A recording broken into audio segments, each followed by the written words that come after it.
Halo geng, welcome back to Venus Aquatic Channel bersama saya NKRI. Dan di channel ini kita ingin memperkenalkan ikan hias kepada teman-teman.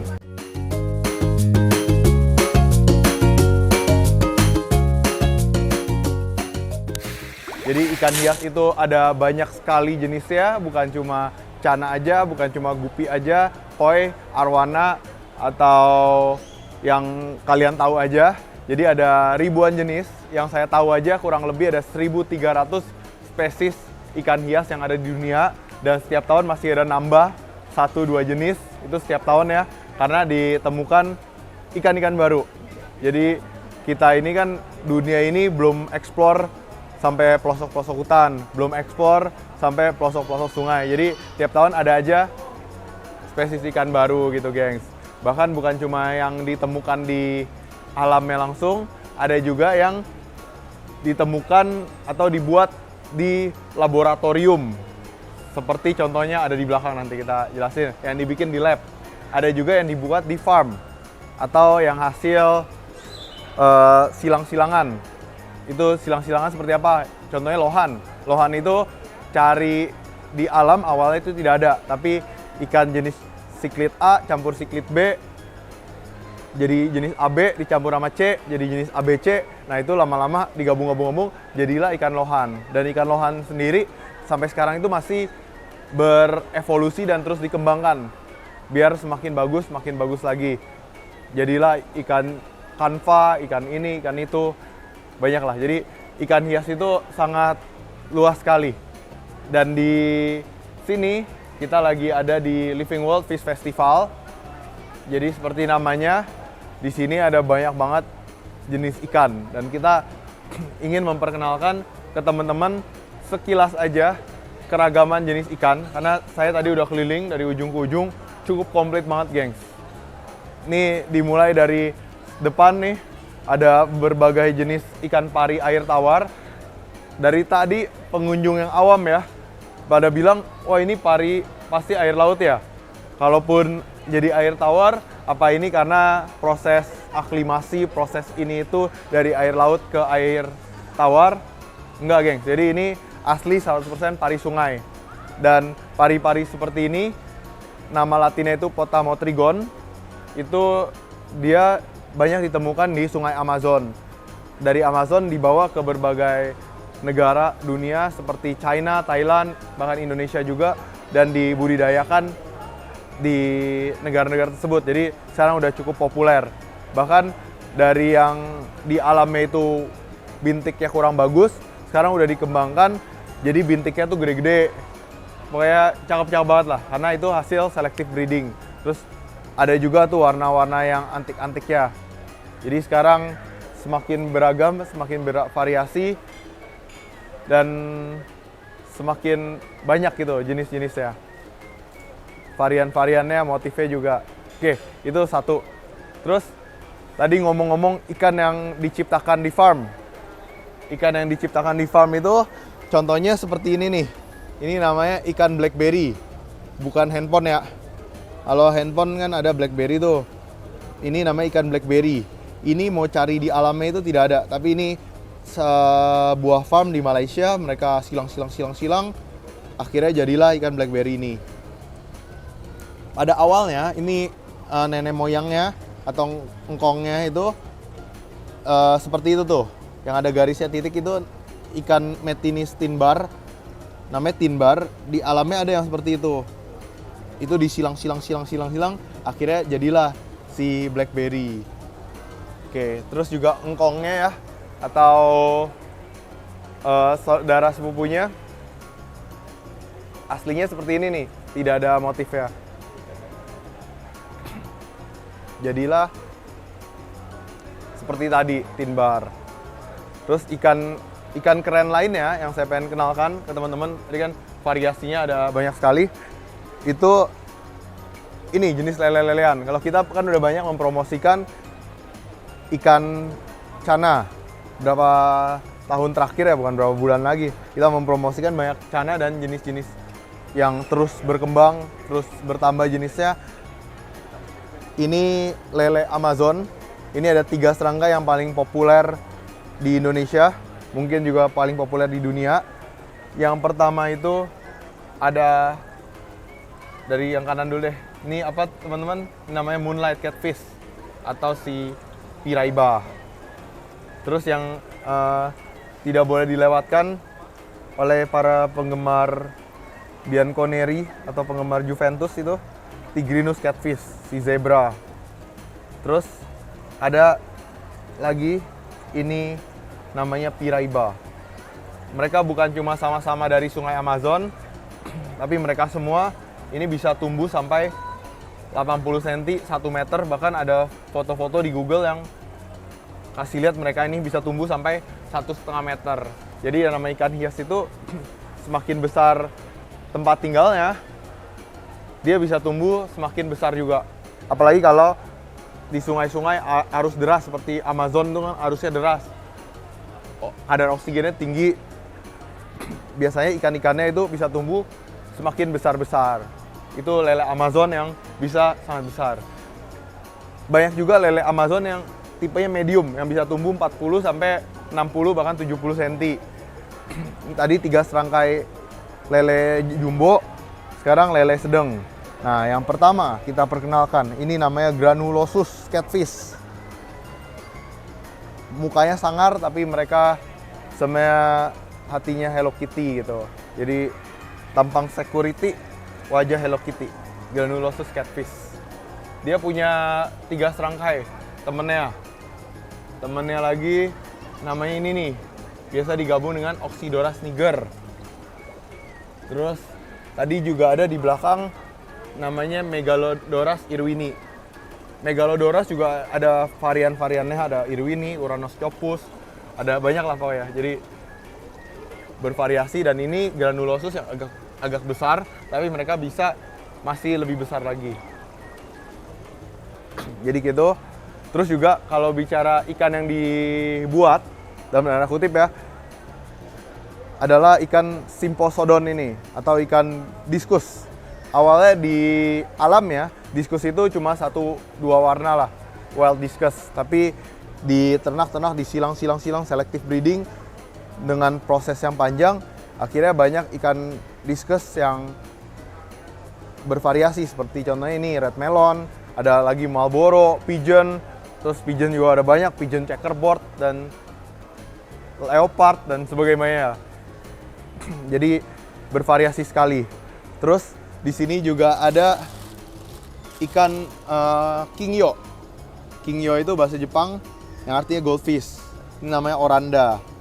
Oranda ini asalnya dari Jepang katanya. Dan kenapa disebut Oranda? Karena katanya orang Jepang itu orang Jepang, ini saya tahu dari kawan saya yang dari Jepang ya. Katanya ikan koki pun sebenarnya bukan dari Jepang, walaupun populer atau banyak orang taunya dari Jepang. Katanya asalnya banget tuh sebenarnya dari Cina dan dibawa ke Jepang oleh orang-orang bule-bule Belanda. Dan bule Belanda itu dipanggil sama orang Jepang itu Oranda. Jadi ikan-ikan seperti ini nih, kingyo ini disebutnya Oranda. Jadi kalau kita ke Jepang, Oranda itu refer to bule-bule sebenarnya. Dan bule-bule itu yang bawa dari Cina ke Jepang. Ini dongeng aja, tapi boleh dipercaya boleh nggak. Tapi kata teman saya sih begitu ceritanya. Nah, terus juga ikan varian lainnya yang dibuat manusia. Nah, ini cupang. Cupang asalnya tuh nggak seperti ini warnanya. Tapi hasil selective breeding juga, sama ceritanya seperti diskus. Dia jadi bervariasi sekali warnanya, ada ini dan itu. Terus ngomong-ngomong ikan yang dibuat di lab, itu tuh ikan glowfish. Itu ikan yang diciptakan di laboratorium. Jadi ikan diinjeksi dengan sel atau genetik ubur-ubur. Itu diciptakan oleh ilmuwan-ilmuwan dari Singapura hingga akhirnya bisa glowing seperti itu. Sama, kalau manusia mau glowing juga suntik-suntikan itu. Tapi nggak tahu disuntik sama gel apa gitu. Tapi ikan sekarang bisa diwarna-warnain seperti itu. Dan bukan cuma ikan tetra aja, hampir semua jenis ikan bisa diwarna-warnain. Bahkan ikan predator yang gede-gede itu juga sekarang udah mulai diwarna-warnain. Jadi bukan cuma anak ayam yang diwarnain, ikan-ikan juga mulai diwarnain. Nah, ngomong-ngomong ikan yang dibuat, ada satu jenis ikan baru nih yang di alam juga tidak ada. Ini reseller kita kebetulan bawa, jadi kita pengen kenalkan. Ini adalah Hutielong atau butterfly koi dari China. Jadi Hutie itu kupu-kupu, long itu naga. Kenapa disebut butterfly koi atau disebut kupu-kupu naga? Karena semakin besar dia semakin tua, nanti mukanya berkerut-kerut seperti muka naga, tapi ekornya itu bakal kumpai seperti kupu-kupu kalau lagi terbang. Jadi mereka disebut butterfly koi, itu sangat sesuai dengan karakteristik ikannya ini sendiri. Dan ikan ini beda sama ikan koki. Kalau sekilas kan sama seperti ikan koki, tapi butterfly koi ini dia bisa tumbuh sangat besar. Kalau ikan koki paling juga tumbuh sebesar apel. Apel kan segini ya. Tapi kalau butterfly koi itu bisa segede melon, bahkan indukannya itu sebesar semangka. Karena kalau koki kan cuma bisa segini aja. Kalau koi yang segini juga bukan dongeng kan. Udah biasa kita lihat koi 1 meteran, bahkan 1,5 meter gitu. Jadi mereka bisa besar-besar sekali karena pada dasarnya ini adalah hasil selective breeding. Dipilihin ikan koi yang pendek-pendek dikawinkan dengan ikan koi yang punya slayer panjang-panjang. Dan konon dongengnya, ceritanya, katanya koi yang slayer, yang long fin, yang kumpai seperti ini pertama kali itu ditemukan di Indonesia.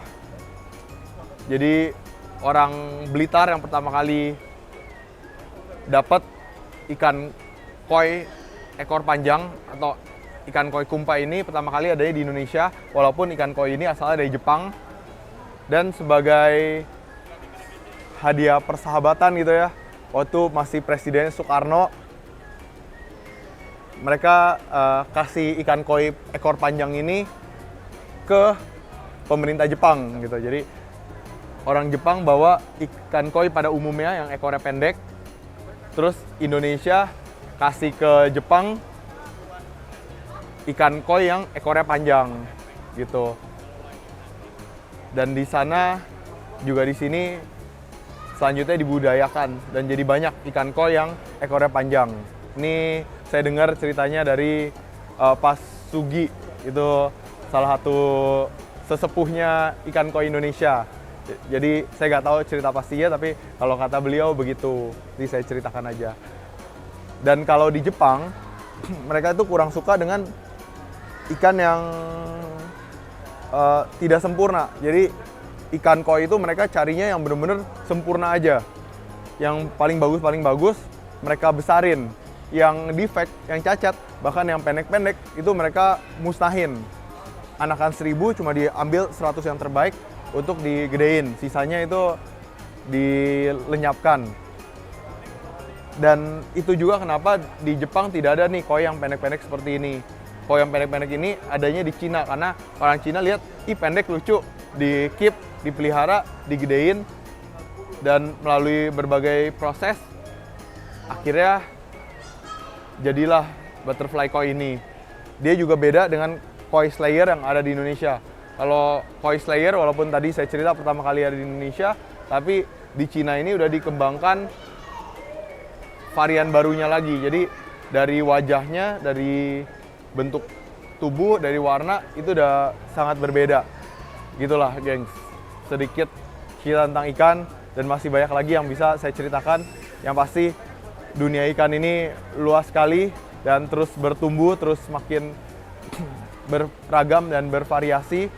Bahkan ya kalau teman-teman perhatikan, ini kalau bicara sedikit tentang genetik, orang Tiongkok aja yang udah lama tinggal di Indonesia itu punya karakteristik yang berbeda dari segi wajah dan lain-lainnya dibandingkan orang Cina yang ada di Cina daratan sana.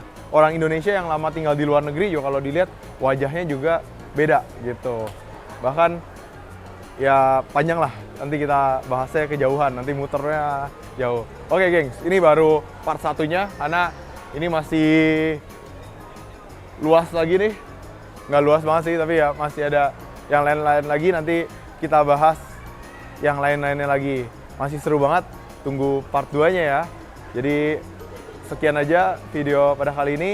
Yang belum subscribe, tolong di subscribe. Kalau ada pertanyaan bisa tulis di kolom komentar. Kalau mau lihat list kita, stok kita ada apa aja ikannya, bisa scan. Ini ada barcode-nya, bisa langsung ke grup WhatsApp kita. Nanti kita update ikan tiap hari di sana. Soalnya kalau kita update di sini nanti bisa kena blokir. Tuh, lagi banyak YouTube channel yang kena blokir katanya karena jualan ikan gitu. Jadi kita update di grup WhatsApp aja. Oke, terima kasih banyak yang sudah menonton. See you next video. Dadah. Terima kasih banyak. Di bagian deskripsi juga ada link Facebook group dan lain-lainnya supaya teman-teman bisa connect dengan teman-teman sefrekuensi yang sama-sama suka ikan hias.